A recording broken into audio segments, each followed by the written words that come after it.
യൗവനക്കാരാ, നിന്റെ യൗവനത്തിൽ സന്തോഷിക്കാം, നിനക്ക് ഇഷ്ടമുള്ള വഴികളിൽ പോകാം. അനുവാദം തന്നിരിക്കുകയല്ല കേട്ടോ ബൈബിള്, യേശു അനുവാദം തന്നിരിക്കുകയല്ല. പക്ഷെ പറയാ, തലമുറ നോക്കിയിട്ട് പറയാം, ഇഷ്ടമുള്ള വഴികളാണല്ലോ പോകുന്നത്, അവനവന്റെ വഴികളിലാണല്ലോ പോകുന്നത്. അപ്പോൾ നിനക്ക് ഇഷ്ടമുള്ള വഴികളിൽ പോകാം, നിന്റെ ഹൃദയം സന്തോഷിക്കട്ടെ, ആനന്ദിക്കട്ടെ.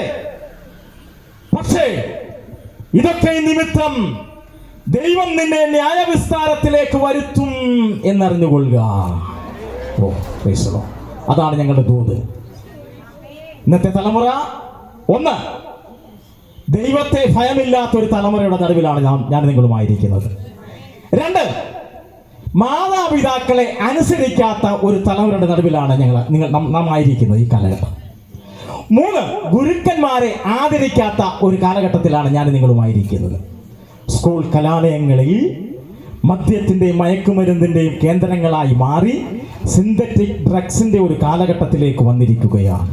അപ്പോൾ ദൈവത്തെ ഭയമില്ലാത്ത തലമുറ, മാതാപിതാക്കളെ അനുസരണമില്ലാത്ത തലമുറ, ഇപ്പോൾ നമ്മൾ കണ്ടുകൊണ്ടിരിക്കുന്ന കാര്യങ്ങളായി പറയുന്നു.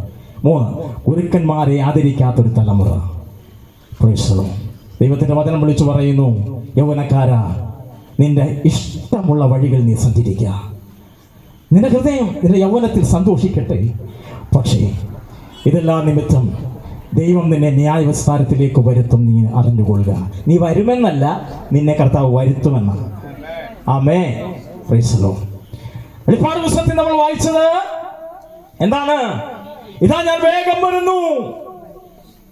66-ാമത്തെ പുസ്തകമായി ബൈബിളിലെ 66-ാമത്തെ പുസ്തകമല്ലേ വെളിപ്പാട് പുസ്തകം. അവസാന അധ്യായത്തിന്റെ അവസാന വാക്യങ്ങളിൽ വിളിച്ചു പറയുന്നു, ഇതാ ഞാൻ വേഗം വരുന്നു, ഓരോരുത്തന് അവനവന്റെ പ്രവൃത്തിക്ക് തക്കവണ്ണം കൊടുപ്പാൻ എന്റെ പക്കലുണ്ട്. Price the Lord. ന്യായം വിധിക്കുന്ന ഒരു ദൈവം ഇതാ വരുന്നു എന്ന് തിരുവചനം നമ്മെ അറിയിക്കുന്നു.